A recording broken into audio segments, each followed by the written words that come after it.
Chanel no es solo una marca, es un mito, es poder, es contradicción. Un imperio de lujo valuado en más de 30.000 millones de dólares no nació en salones dorados. Nació del abandono, del silencio, de una niña olvidada en un orfanato, huérfana, pobre, sin apellido, sin futuro asegurado. Mientras otras sobrevivían, ella planeaba escapar. Mientras el mundo la subestimaba, ella aprendía a observar. Y mientras la sociedad dictaba reglas, ella ya pensaba en romperlas todas. Transformó la miseria en ambición, el dolor en estilo, la rebeldía en revolución. Desafió a la élite, redefinió a la mujer moderna y construyó una marca eterna. Pero esta historia no es limpia, no es cómoda, no es solo gloria. Es guerra, es poder, es traición y es silencio. Porque Coco Chanel no solo sobrevivió a 2 guerras mundiales, supo usar el caos, supo jugar con la sombra y pagó un precio que pocos se atreven a contar. ¿Quién fue realmente Coco Chanel? ¿Una visionaria incomprendida o una estratega implacable? Para entenderlo, hay que volver atrás, muy atrás, hasta el año 1883, cuando todo comenzó. Antes de Chanel hubo hambre, antes del lujo hubo frío, antes del mito hubo abandono. Gabrielle Bonheur Chanel nació sin privilegios, sin herencia, sin red de seguridad. Su madre murió cuando ella apenas entendía el mundo. Su padre desapareció sin despedirse. No promesas, no regreso. El orfanato no tenía glamour, tenía reglas, silencio, rutina. Pero ahí, entre muros grises, nació algo peligroso: la observación, la disciplina, la paciencia. Mientras otras niñas obedecían, Gabrielle memorizaba cómo caminaban las monjas, cómo caía la tela, cómo el negro podía ser severo y elegante. Aprendió a coser no por pasión, sino por supervivencia.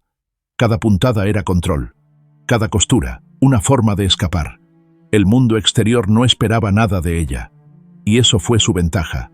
Cantó en cafés baratos, vivió de favores incómodos, entendió rápido una verdad brutal: la independencia no se pide, se toma. Los hombres ricos no eran héroes, eran herramientas, puertas, atajos hacia un espacio que no estaba diseñado para ella. Y aún así, nunca quiso pertenecer, quiso mandar. Detestaba los corsés porque ahogaban, rechazaba los adornos porque mentían, odiaba la moda que convertía a la mujer en objeto. Ella quería movimiento, libertad, autoridad. No diseñaba para agradar, diseñaba para imponer. En un mundo que adoraba el exceso, ella eligió la ausencia. En una sociedad que exigía sumisión, ella construyó distancia, fría, calculada, imposible de domesticar. Aquí no nació una diseñadora, nació una estratega, y todavía nadie lo sabía. Ni siquiera París. París no la esperaba. Pero Gabrielle llegó como si ya le perteneciera. No entró por talento solamente, entró por cálculo, por intuición social, por entender algo que otros ignoraban: la moda es poder cuando define conducta. Mientras la alta sociedad vestía exceso, ella ofreció control. Mientras los diseñadores gritaban lujo, ella susurró autoridad. Sombreros simples, líneas limpias, colores que no pedían permiso. No eran prendas, eran declaraciones. Coco Chanel no vendía ropa, vendía una idea peligrosa: una mujer que no necesitaba aprobación. Su círculo creció rápido: artistas, aristócratas, banqueros, no por simpatía, por fascinación. Ella dominaba el espacio sin levantar la voz, observaba más de lo que hablaba, y cuando hablaba, marcaba dirección. La Primera Guerra Mundial cambió el mundo, y Chanel lo entendió antes que nadie. Las mujeres trabajaban, se movían, se cansaban. Los vestidos rígidos eran una prisión. Ella ofreció liberación. Jersey, tejidos masculinos, siluetas rectas. La moda dejó de adornar, empezó a acompañar. Y entonces llegó el golpe maestro: el perfume. No un aroma bonito, un manifiesto embotellado. Chanel No. 5 no imitaba flores, imitaba presencia, abstracción, memoria.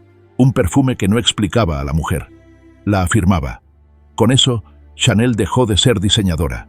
Se convirtió en sistema, en símbolo, en estándar. Pero el éxito trajo algo más: dependencia, control, paranoia. Nada salía sin su aprobación. Nadie brillaba más que ella. El imperio crecía, y con él su sombra, porque cuando el poder se concentra, la fragilidad aumenta, y el mundo que Chanel estaba conquistando todavía no había mostrado su rostro más oscuro. El poder siempre atrae la tormenta, y la tormenta llegó con la guerra. París cambió de ritmo, las luces se apagaron, el miedo ocupó las calles. Para muchos fue resistencia, para otros huida, para Chanel fue cálculo. Cerró sus casas de moda, no por derrota, por control. Miles de empleadas quedaron fuera. El imperio se congeló, y ella desapareció del foco. Pero el silencio nunca es neutral. Mientras Francia era ocupada, Chanel vivía en el Hotel Ritz, centro del poder, zona prohibida para la mayoría. Las preguntas comenzaron a crecer. Las miradas se volvieron incómodas. Los rumores, inevitables. Relaciones peligrosas, decisiones ambiguas, lealtades cuestionadas. La moda quedó en pausa. La reputación, no. Al terminar la guerra, el mundo exigía respuestas, y Chanel no estaba dispuesta a darlas. Se exilió, esperó, observó. Su nombre seguía siendo poderoso, pero ya no era intocable. La industria cambió sin ella. Nuevas siluetas, nuevos ídolos, nuevas reglas. Cuando decidió volver, tenía más de 70 años. El tiempo no perdona, y la moda menos. La crítica fue brutal, anticuada, desconectada, superada. Pero Chanel no entendía la retirada, solo entendía el ataque. Volvió a vestir a la mujer que trabajaba, a la que mandaba, a la que no pedía permiso. Trajes de tweed, cadenas doradas, elegancia sin edad. No fue nostalgia, fue resistencia. El mito se había agrietado, pero aún respiraba. Y lo que venía después definiría si Chanel era solo historia o destino. Regresar no fue un gesto romántico, fue una declaración de guerra. Chanel volvió cuando nadie la esperaba, y eso la hizo peligrosa. La moda de los años 50 adoraba la fantasía, cinturas marcadas, faldas amplias, un ideal femenino diseñado para complacer. Ella ofreció lo contrario: orden, estructura, autoridad. El traje Chanel no gritaba sensualidad, imponía respeto. Las editoras dudaron, los críticos atacaron, pero las mujeres que mandaban entendieron el mensaje. No era ropa para agradar, era uniforme para decidir. Con el éxito regresó el control obsesivo. Cada detalle pasaba por ella, cada ajuste, cada botón.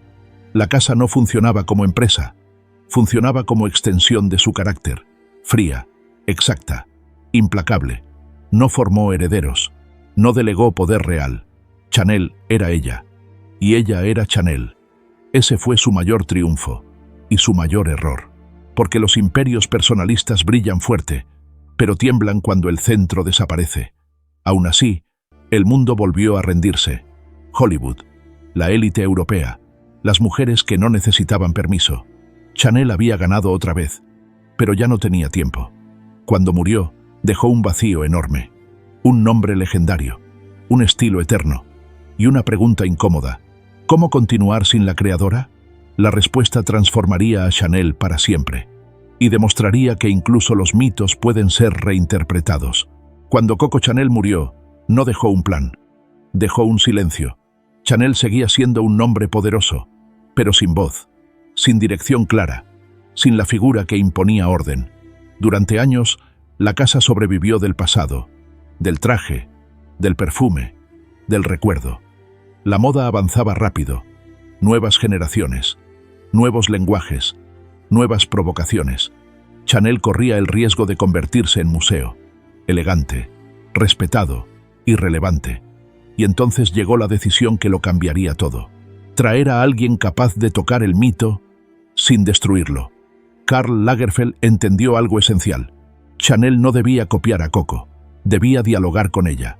Tomó los códigos, el tweed, las perlas, el negro, la camelia, y los empujó al presente, a veces con respeto, a veces con irreverencia, siempre con intención.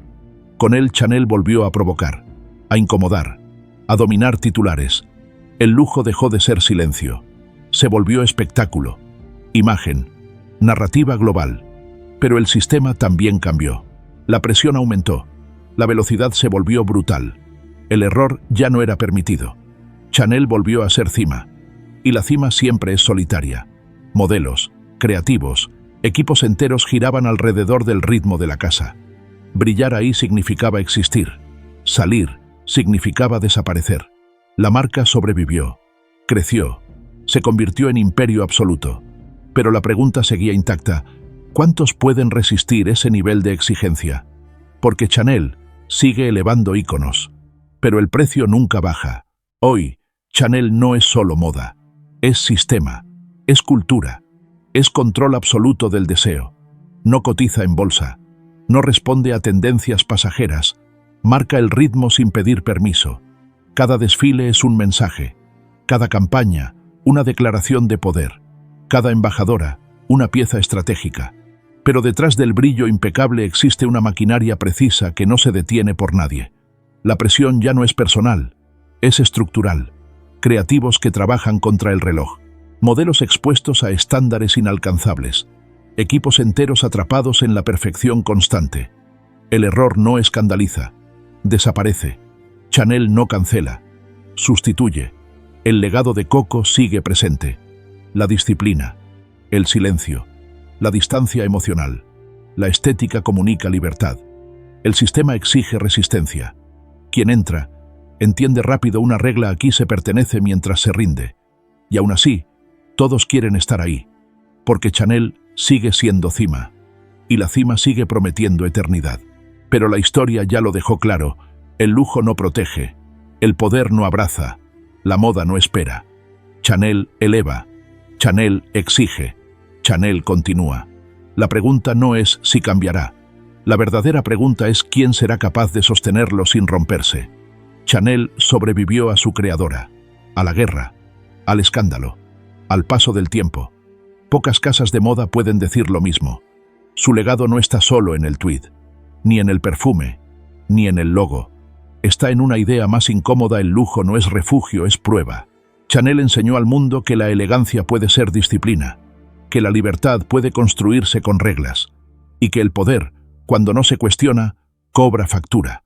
Elevó a mujeres, cambió la forma de vestir, redefinió la autoridad femenina, pero también dejó una advertencia silenciosa: el sistema que crea íconos no sabe protegerlos. Hoy, Chanel sigue siendo aspiración, deseo puro, símbolo absoluto, pero ya no es inocente. Detrás de cada desfile perfecto hay presión, detrás de cada imagen impecable hay desgaste, detrás de cada ícono hay una historia que casi nadie cuenta. Esta no es una condena, tampoco una celebración ciega, es una verdad. La moda puede elevarte, puede darte voz, puede darte poder, pero nunca lo hace gratis. Chanel no perdona, porque nunca prometió hacerlo, y quizá por eso sigue siendo eterna. Cuando Coco Chanel eliminó el corsé, no solo cambió la silueta femenina, cambió la postura frente al mundo. La mujer Chanel no pedía espacio, lo ocupaba. Vestía para caminar sola, para trabajar, para mandar. En ese sentido, Chanel sí es libertad, una libertad construida con líneas rectas, con sobriedad, con control propio. No una libertad ingenua, una libertad dura. Pero toda libertad dentro de un sistema tiene límites. Porque Chanel también enseña otra verdad: para sostener la independencia hay que pagar con disciplina. Para mantener el poder hay que resistir presión. Para ser icono hay que aceptar el peso del símbolo. La casa liberó a la mujer del adorno inútil, pero la introdujo en una lógica implacable, la de la excelencia permanente. Por eso Chanel no es contradicción, es advertencia. Libertad sin estructura se diluye, estructura sin humanidad asfixia. Chanel vive en ese filo exacto, y quizá ahí está su grandeza, no en prometer comodidad, sino en recordarnos que la verdadera libertad no es ligera, no es suave, no es gratuita, es una conquista diaria. Chanel no perdona, pero tampoco miente, y en un mundo de ilusiones fáciles, esa honestidad brutal también es una forma de libertad.